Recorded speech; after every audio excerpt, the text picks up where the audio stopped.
My name is Roxanne Hayes.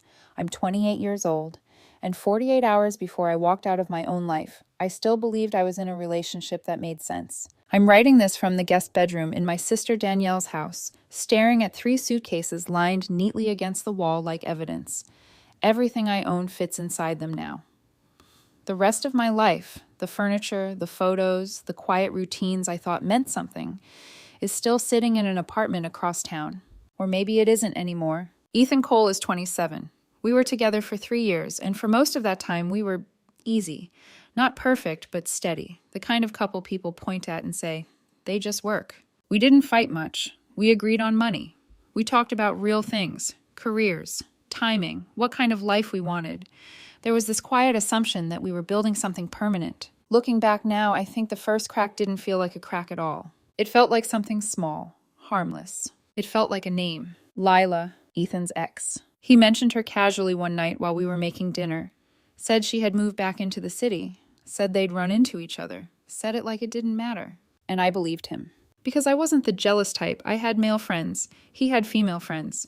Trust was supposed to be the baseline, right? So I smiled, stirred the pasta, and said, that's nice. I hope she's doing okay. And for a while, everything stayed normal. Then the messages started. At first, it was late-night texts. Nothing urgent, just memes, random thoughts, things that could have waited until morning but didn't. Then it became calls. She's having a rough day. She just needs advice. It's nothing serious. I told myself I was being supportive, that this is what secure relationships look like, that love isn't about control. But slowly, almost quietly, Lila stopped being a person in Ethan's past and started becoming part of my present. Date nights got interrupted. Conversations drifted. He'd check his phone mid-sentence, his attention slipping somewhere I couldn't follow. And then came the physical things, the kind you can't explain away once you see them. We were out with friends one night when Lila showed up. I watched her slide into the seat next to Ethan instead of across from him. Watched her lean in when she laughed, her shoulder brushing his like it belonged there. Ethan didn't move away. Didn't even seem to notice. At one point, she whispered something in his ear and he smiled. Soft, private, like I wasn't even sitting there. That was the first time I felt it. Not jealousy, displacement. Like I had somehow become the extra person in my own relationship. I brought it up later that night, trying to keep it light. Does she know boundaries? I asked, half smiling. She's a little comfortable. Ethan laughed. Actually laughed. Roxanne, come on, he said. She's just being friendly. Friendly. That word stayed with me longer than it should have. Because over the next few months, friendly started evolving. Lila began buying him things. Not small things, thoughtful things, expensive things. A watch he'd mentioned once. Concert tickets. A jacket that cost more than anything I'd ever given him. And every time I asked about it, Ethan got defensive. She just has money, he said. Why are you making this weird? Then came his favorite word. Insecure. If I questioned the late-night calls, I was insecure. If I asked why he deleted their message thread, paranoid. If I pointed out how close they stood, how easily she touched him. Controlling. It's strange how quickly someone can take your need for respect and turn it into a flaw. The breaking point didn't come during a fight. It came quietly, predictably, almost politely. Ethan had been planning a trip to a music festival in Austin with a group of friends. I couldn't go because of a deadline at work. I was disappointed, but I trusted him until the group started dropping out, one by one. Until by Thursday night, it was just Ethan and Lila. I was sitting at the kitchen counter watching him pack. He was humming, like nothing had changed. Like everything was still normal. I tried to keep my voice steady. Since it's just you two now, I said. Are you still getting separate rooms? He didn't even look up. We're keeping the one we booked, he said. It has 2 beds, it's fine. Fine. That word again. I felt something tighten in my chest. I'm not comfortable with that, I said. That made him pause. Not with concern, with annoyance. He looked at me like I had just complicated something simple. Roxanne, he said, there's nothing going on. It's not about that, I replied. It's about respect. He sighed. Actually sighed, like I was exhausting. And then he said it. Calm, dismissive, final. If my female friends make you insecure, that's your problem, not mine. And in that moment, something inside me didn't break. It went quiet. It wasn't the insult that stayed with me. It was how easy it was for him to say it. Like my feelings were optional. Like respect was something he could negotiate depending on his mood. Like 3 years of us, of shared space, shared plans, shared routines, could be reduced to a single inconvenience he didn't feel like dealing with. I remember looking at him, really looking. Not the version of Ethan I had built in my head. Not the man I thought I knew. Just him, standing there, folding clothes into a suitcase, already halfway gone. "You're right," I said quietly. He blinked, caught off guard. "What?" "You're right," I repeated, standing up from the counter. "It is my problem." Something shifted in his expression then. Not concern. Relief, like he thought he had won something. "Exactly," he said, nodding. "I'm glad you finally get it." "I do," I replied. "And for the first time in months. I meant it. Have fun in Austin." He smirked slightly, like that was the outcome he expected all along. "I will," he said, zipping up his suitcase. "Don't wait up." That night, we went to bed like nothing had happened. Or at least he did. I lay there staring at the ceiling, listening to his breathing even out beside me, and for the first time in a long time, I felt calm. Not the kind of calm that comes from reassurance. The kind that comes when something finally clicks into place. Like a puzzle you didn't realize you were solving. Like a question you didn't know you were asking finally getting answered. At 5:12 a.m., his alarm went off. He got up quietly, trying not to wake me. I kept my eyes closed. He leaned down and kissed my cheek. It wasn't affectionate. It was habitual, like something he did because he always had. "Text me when you land," I murmured, pretending to still be half asleep. "Yeah," he said. The front door clicked shut a few minutes later. I listened to his footsteps fade. The elevator, the faint hum of a car pulling away. And then silence. I opened my eyes, checked the time. 5:26 a.m. I had roughly 72 hours before he came back. Plenty of time. I sat up slowly, letting the quiet settle around me. No anxiety. No second guessing. No mental calculations about where he was or who he was texting. Just space. I got out of bed and walked into the living room. The apartment looked the same, but it didn't feel the same. It felt temporary, like I was already halfway gone. I started in the bedroom, not with anger, not with chaos, with precision. I pulled out 3 suitcases and set them on the floor. Then I began. Clothes first. Work outfits, casual wear, gym clothes, everything folded neatly, placed carefully inside. No rushing, no hesitation. Just decision. I stripped the bed of the sheets I had bought, the ones he loved because they felt expensive. I folded them and packed them away, leaving the mattress bare. The bathroom came next. My toothbrush, my skincare, my perfume. The little tray I kept everything organized in. Gone. The absence was immediate, like I had erased myself from the space one drawer at a time. By 7:30 a.m., the bedroom already looked different. Not empty, just incomplete. I moved to the living room. This part required more thought. We had bought a lot together, but I knew exactly what was mine, because I had paid attention. Receipts saved. Transactions remembered. The TV. Mine. The sound system. Mine. The coffee machine he used every morning but never cleaned. Mine. I unplugged everything slowly, carefully wrapping cords, placing items into boxes like I was dismantling something delicate. Because I was. Around 8:15, I paused. Looked around. Listened. Still quiet. I pulled out my phone and scrolled to one contact. Danielle, my older sister. She picked up on the second ring. Rocks, she said, voice still thick with sleep. It's early. Everything okay? I leaned against the counter, staring at the half-empty living room. I need a favor, I said. There was a pause. Not confusion. Recognition. Danielle had always been good at hearing what people didn't say. What kind of favor? She asked carefully. I need your car, I said. And I might need your guest room for a while. Another pause. Longer this time. Then, softly, what happened? I looked down at my hands, at how steady they were. I think, I said slowly, I finally stopped pretending something was okay when it wasn't. Danielle exhaled quietly. Do you want me to come there? She asked. No, I said. I'm already halfway done. That made her go quiet again. Roxanne, she started. I'm not breaking down, I added gently. I'm just done. Another exhale. Then, I'll be there in 20 minutes. She hung up before I could respond. That was Danielle. No questions that didn't matter. No speeches. Just presence. When she arrived, she didn't ask for details. She took one look at the apartment, at the boxes, at the suitcases, and she nodded. Okay, she said simply. What needs to go? We worked in silence. Not awkward silence. Understanding silence. She carried boxes. I directed. We moved through the apartment like we were closing something down instead of tearing it apart. By early afternoon, it was done. Not empty, but hollow. His things were still there. His clothes. His books. The little decorations he insisted on keeping. But the structure, the weight of the space, was gone. I sat on one of the remaining chairs, looking at the kitchen counter, at the lease agreement, month to month.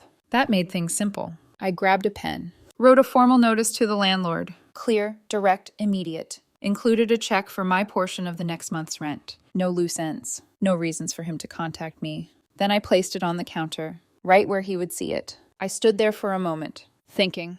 There was a notepad nearby. A Sharpie. I picked it up. Hovered. Part of me wanted to write something. Explain. Justify. Tell him why. Tell him that boundaries weren't control. That respect wasn't insecurity. That love wasn't supposed to feel like competition. But then, I heard his voice again. If my female friends make you insecure, that's your problem. And I realized something. If I wrote a note, I would be making it his problem again, asking him to understand something he had already chosen not to. So I put the Sharpie down. No note, no explanation. Absence would be louder. I did one final walkthrough, checked every drawer, every cabinet, every corner. Made sure there was nothing left behind that could justify a message. No chargers, no forgotten clothes, nothing. At the end, I reached into my pocket, yanked, and pulled out my key. I placed it carefully in the center of the kitchen counter, right beside the rent check. Side by side. Closure. Danielle stood in the doorway, holding the last box. You ready? She asked.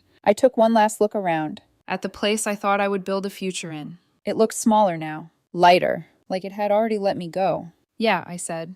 I'm ready. I walked out. Didn't look back. Didn't lock the door. I didn't have a key anymore. The first message came Sunday evening. I remember the exact time because I looked at the clock before I picked up my phone. 7:14 p.m. I was sitting on Danielle's couch, a blanket draped over my legs, half watching something I wasn't really paying attention to. For the first time in months, my body wasn't tight. No constant hum of anxiety. No background noise of overthinking. Just quiet. My phone buzzed once. Then again. Then a third time. I didn't reach for it right away. I let it sit there on the coffee table, screen lighting up and dimming, like it was trying to get my attention harder each time. Finally, I leaned forward and picked it up. Ethan. Of course. I opened the messages. Rox, I'm home. Why is the living room empty? A second message. Where is the TV and the coffee machine?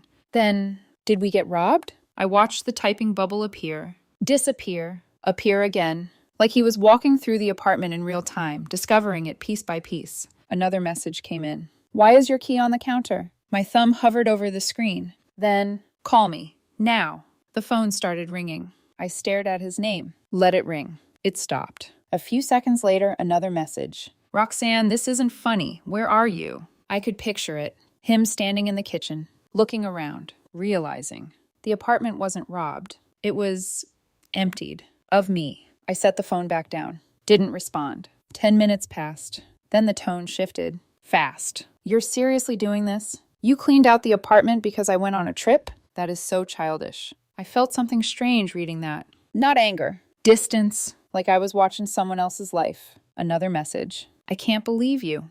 You're throwing a tantrum because you're insecure about Lila? There it was. That word again. Insecure. Even now. Even after walking into an apartment that no longer held half his life.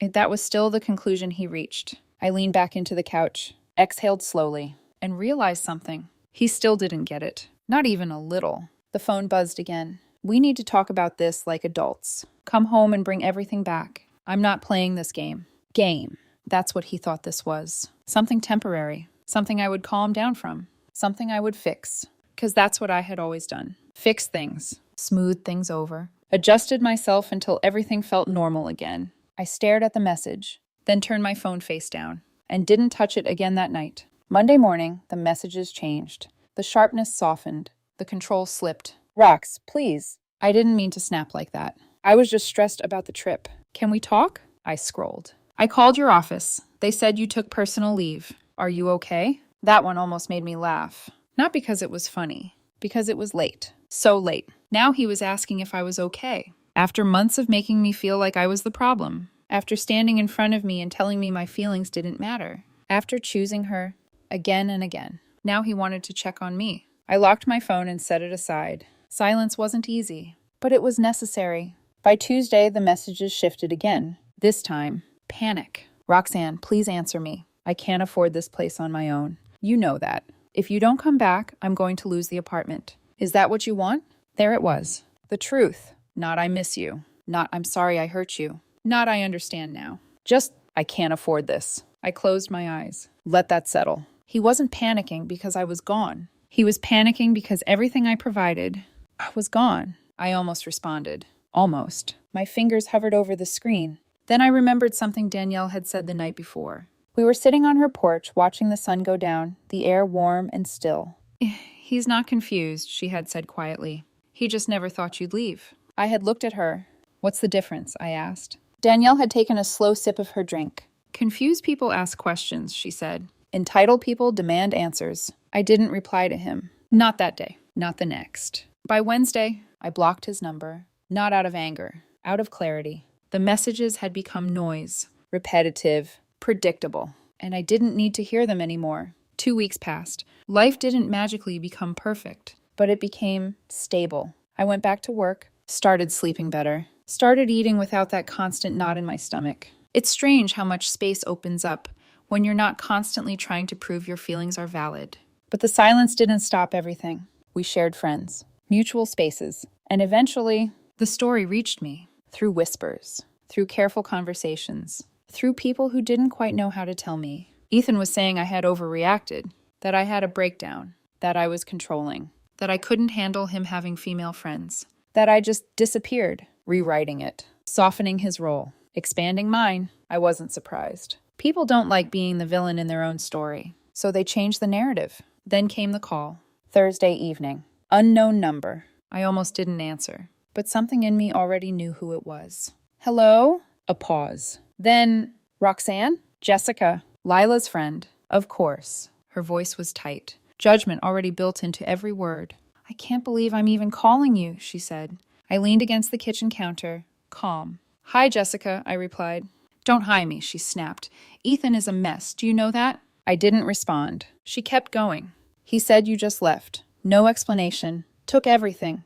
Do you realize how insane that sounds? Does it? I asked quietly. Yes, she said sharply. You threw away 3 years because you couldn't handle Lila being in his life. It's pathetic. I let her finish. Let the silence stretch. Then I asked one question. Did he tell you what he said to me before he left? She hesitated. What does that matter? It matters, I said, because that was the moment everything ended.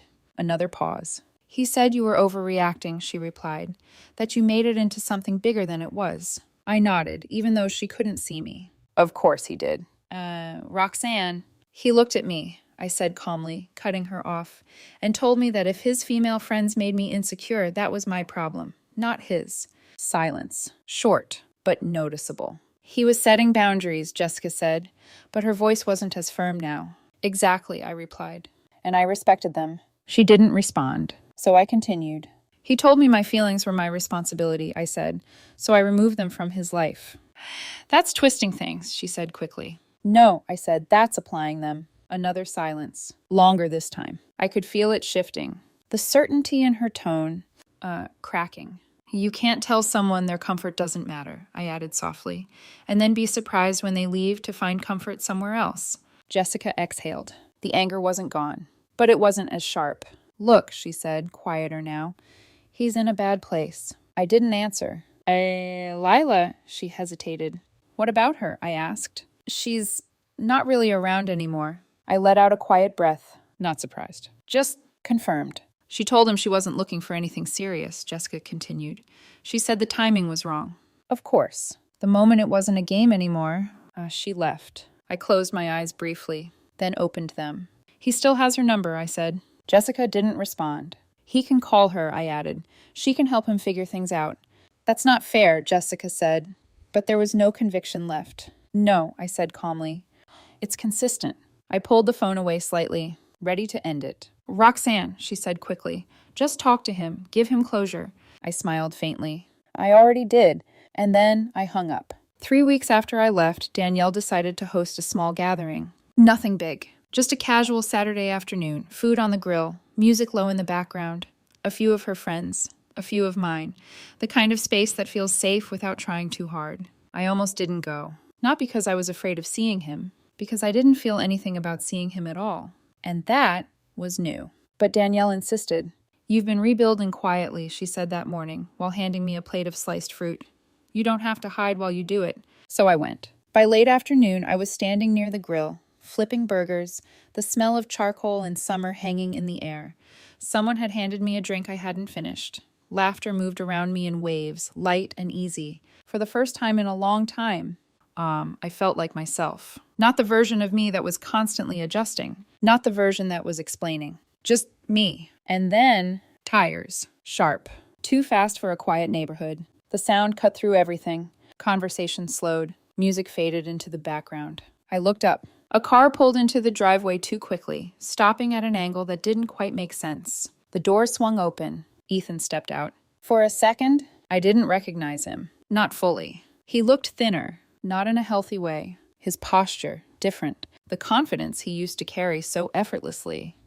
Gone. Replaced with something restless, fractured. He scanned the yard until his eyes landed on me, and locked. Everything else disappeared for him. I could see it. The way his focus narrowed. The way everything in him aimed in one direction. Toward me. He walked fast. Not quite running, but not controlled either. Roxanne. My name hit the air sharp, uneven. The conversations around us stopped completely now. People turned. Watched. Danielle straightened somewhere behind me, already alert. I set the tongs down slowly, wiped my hands on a cloth, and turned to face him. I didn't rush. Didn't react. I walked toward him at a steady pace, meeting him halfway across the lawn. Close enough to speak, far enough to keep space.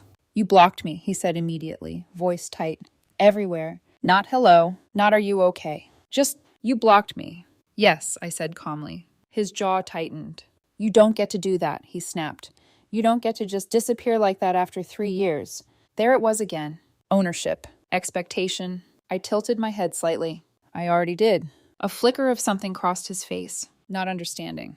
Resistance. "That's not how this works," he said, voice rising. "We were building something. You don't just walk away because of one argument." "It wasn't one argument," I replied.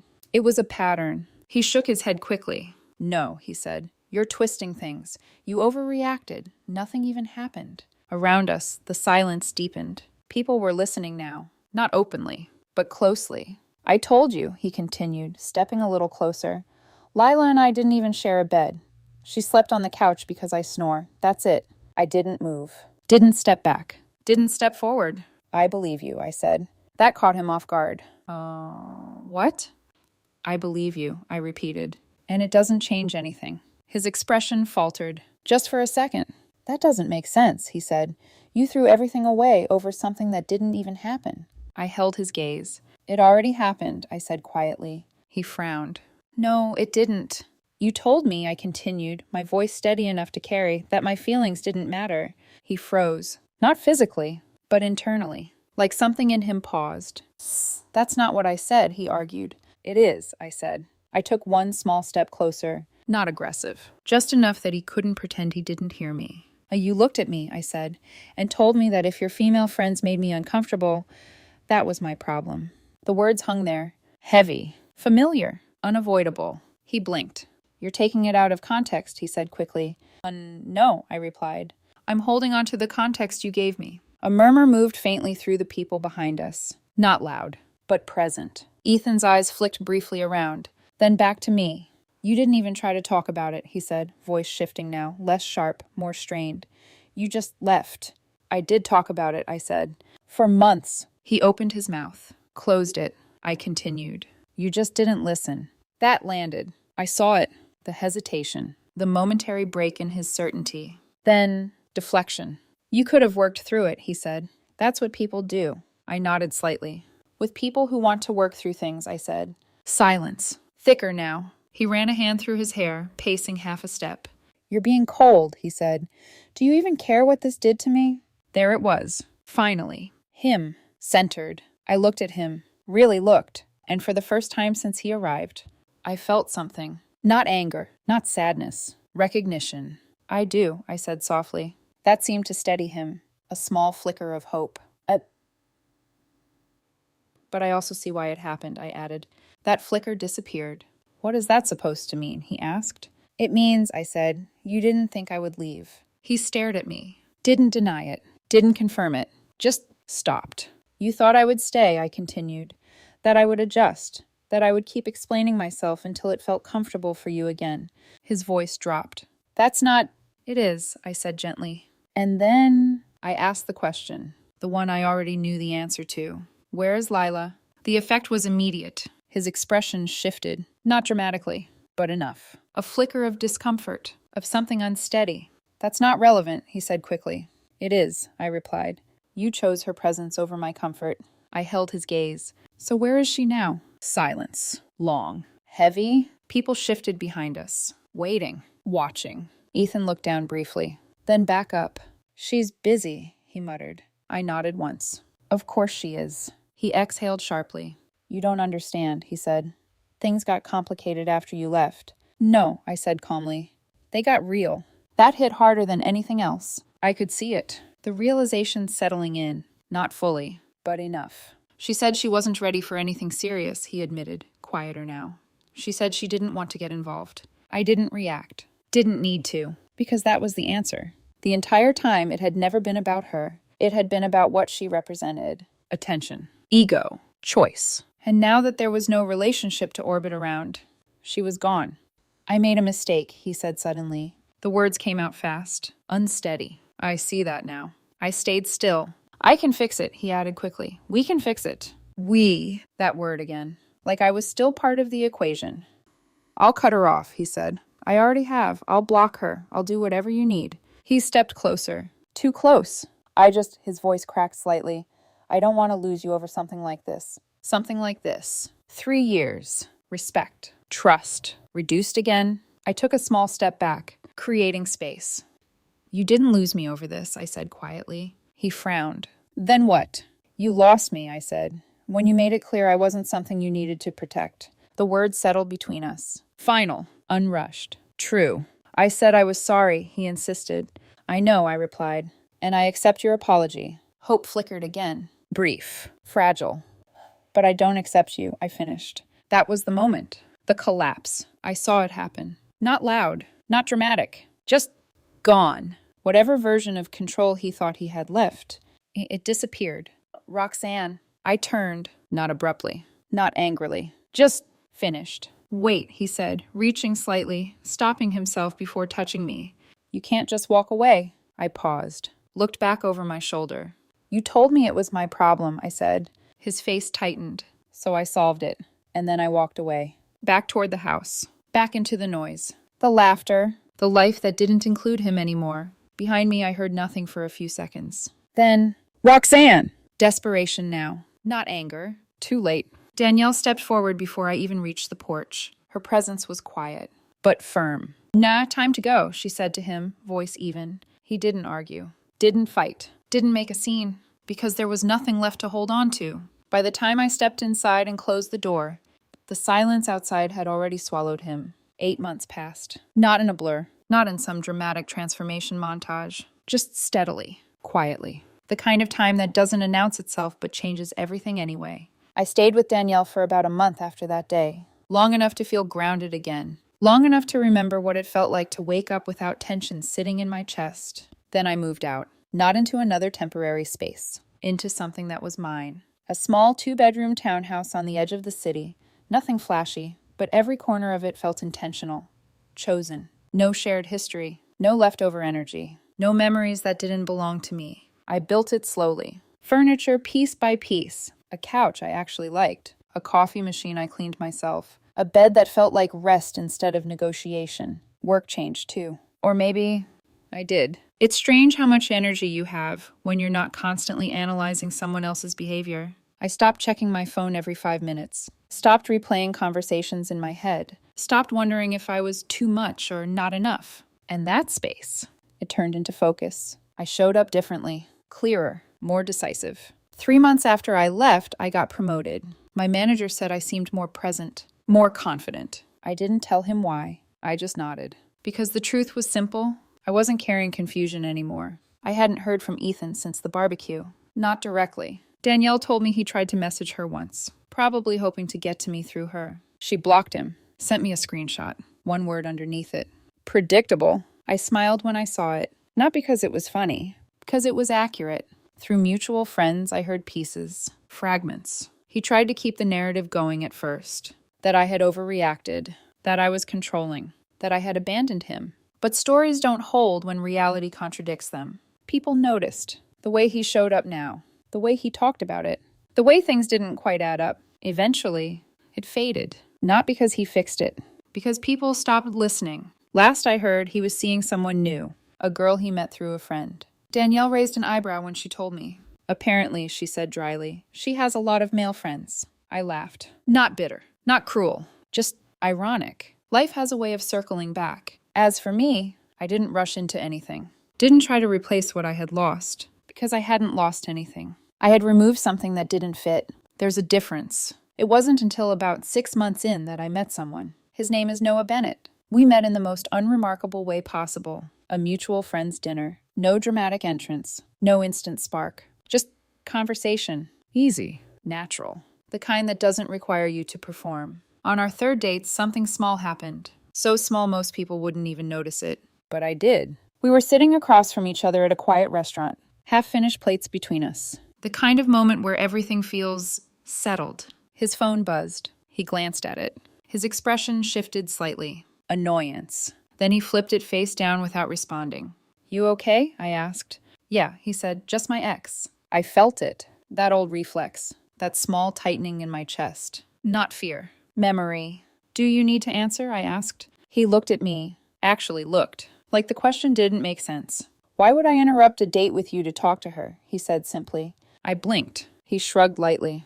That would be disrespectful. Disrespectful. Such a simple word. But it landed differently this time. Not as something I had to explain. Something that was already understood. I leaned back slightly. Exhaled. And for the first time, I didn't feel like I needed to monitor anything. Didn't feel like I needed to prove anything. Didn't feel like I needed to compete with anyone who wasn't even in the room. It was quiet. But not empty. Steady. And that's when it really settled for me. Everything. All of it. Ethan had been right. Just not in the way he thought. It was my problem. Not because I was insecure, but because I was trying to make something work with someone who didn't value what I was asking for. My problem wasn't my feelings. It was staying somewhere those feelings were dismissed. My problem was negotiating with someone who treated boundaries like obstacles instead of information. My problem was thinking patience would turn into respect. So I solved it, not with a fight, not with revenge, with absence, with 3 suitcases, a key on the counter, and silence.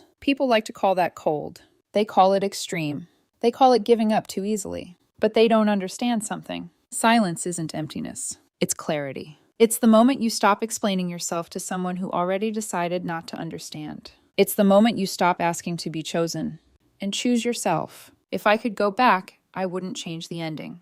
But I would listen sooner. Because what I thought was insecurity was actually information. A signal. Something in me recognizing that I was no longer being valued. And instead of trusting it, I questioned it. That's the only part I would fix. Not leaving, not the way I left. Just how long I stayed before I did. Now, when something feels off, I don't argue with it. I pay attention. Because respect isn't something you convince someone to give you. It's something they either do or they don't. And if they don't, you don't stay and negotiate. You don't shrink yourself to make it easier. You don't keep explaining the same feeling in different words, hoping one version will finally land. You leave. Not loudly. Not dramatically. Just completely. So no, I didn't lose a relationship. I ended a misunderstanding. And in the space it left behind, I found peace.